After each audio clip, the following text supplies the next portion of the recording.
So I came across this lady's video. As you can see, she lives in San Diego. And she said that 6 weeks ago, her husband came to her and said he needed to talk. And what did he want to talk about? He wanted a divorce.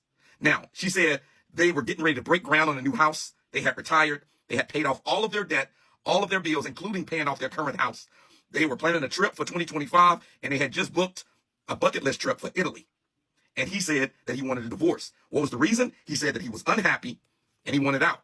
Now, whenever a woman is telling a story about a breakup or their ex, I have said it 1,000 times, I'm only listening for entertainment purposes only. It's only for entertainment purposes.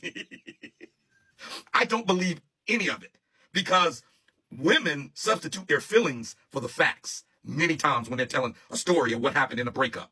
So as I'm listening to this story, she's not saying anything that this man did bad. And I'm thinking this man paid off all of the bills. This man paid off all of the debt. Then she says, I nagged. Then she says, I did things that doesn't deserve divorce. Then she tried to then blame him by saying he kept all of his emotions inside and he didn't express them. And when he did express them, he threw me in the trash. Do you guys know what that man was missing in this entire marriage and why he's not happy and he decided to divorce now? He's been missing peace.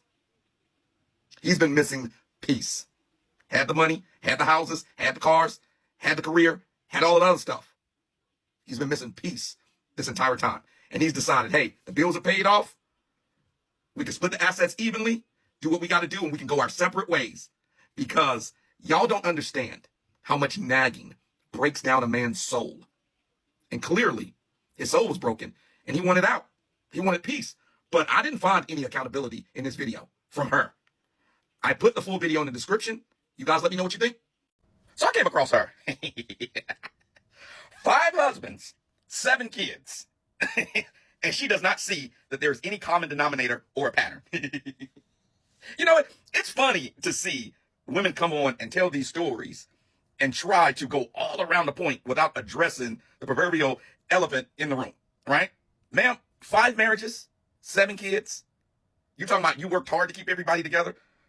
Let me tell you something. You are the common denominator, ma'am. You are the common denominator. Now, you're 62 years old, and you've been through all of these marriages.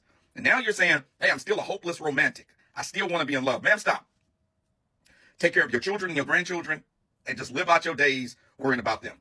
The dating world is okay, all right? Leave it alone. They're going to leave you alone. We all going to go our separate ways. You 3 years from getting your Social Security, full benefits from Social Security, and just leave it alone because you don't seem to be able to get it right. So you just need to chill. So this is in response to the video I responded to where the young woman is going viral for saying that it's weird for someone to whoop somebody else's kids or want to whoop someone else's kids. They're trying to make a distinction in the comments between discipline and whooping. She says, I stand on what I said, LOL, I agree with discipline, not whooping. Then y'all keep bringing up money. Sorry, boo-boo. I'm a woman who can financially support herself and her kids. Well, you need to help the other women who can't. Because the numbers say that women are having a hard time supporting themselves and their kids financially. And let me make this clear. When you say you supporting your kids financially, we're talking about with your money, not with our money that we're paying tax dollars and the government's giving to you.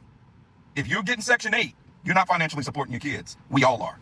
If you're getting SNAP, Medi-Cal, Medicare, WIC, free lunch, any program that depends upon the collective to pay into it so that you can get things at either a discounted cost or for free or to get money, then you're not the one that's caring for your children. We all are, okay? And that's the first thing that I want to bring up. The second thing is whooping is a part of discipline in many cultures, all right? I'm a Christian. Bible says, spare the rod, spoil the child. I have a daughter. I haven't reached a point, and she's 6 years old, where I have ever had to spank her. But boys are a little bit different. Boys are a little bit different.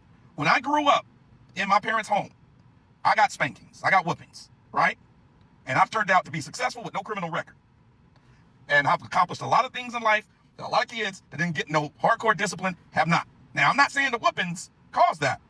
But when I went to school, or when my friends was going to do something silly, if I knew a whooping was on the back end of that, I was like, yeah, I'm good, guys. When I was in school and my friends was acting up, I was like, yeah, I can't be with y'all on this, because if y'all get suspended, I got to go home and I got to get 3 whoopings. One from my grandma, one from my mom, and another one from my dad. And my dad will wake me up in the middle of the night to whoop me. Now, let's get to the point that we're talking about about it being other people's kids. See, that's the problem with dealing with any single moms. A man is out of position dealing with a single mom because you got no authority. You're undermined from the very beginning. If I want to spank my daughter, I could. She's a good child. I spend a lot of time with her. Spankings haven't been necessary at this point. But this is the problem with even engaging and dealing with single moms. You put yourself in a jackpot every single time. But they want you to pay for the AAU stuff for them. And they want you to help them with that overpriced birthday party that kid doesn't need. And they want you to help feed that kid. And when you guys go out to eat, then that kid's ordering off the adult menu. They want you to pay for that. See, stepdads are being used. Men who date women with children are being used. You got no authority, no say. And if they break up with them, and God forbid, you become close to the kid, you can't even see the kid no more. You got no rights to the kid. And you guys are trying to tell us that we shouldn't be concerned about the discipline of other kids, foreign kids in our home that we're paying for, putting a roof over their heads, foods in their belly, taking them to school, dropping them off, paying for extracurricular activities, supporting the mom. And you telling me that the discipline that I can give my own biological child, I can't give to that child that I'm caring for, and Pookie and Ray Ray, who got you pregnant and ran off, is out here in the world, carefree, scot-free, just roam free. Is this what you're telling me? Like, and I have previously tried to defend single moms and men getting with single moms who had their life together and their stuff together and were in good shape and their kids were great. But the more and more that I see you guys on here, the more and more I look at myself and say, we're not in that place anymore. Single moms should just simply be used for recreational purposes only, going out, dating, having fun with. You take a Costco sample of their cheeks and you just never get involved with anything serious with them until those kids are long gone out of that house. And by then, you might be married to a woman without kids.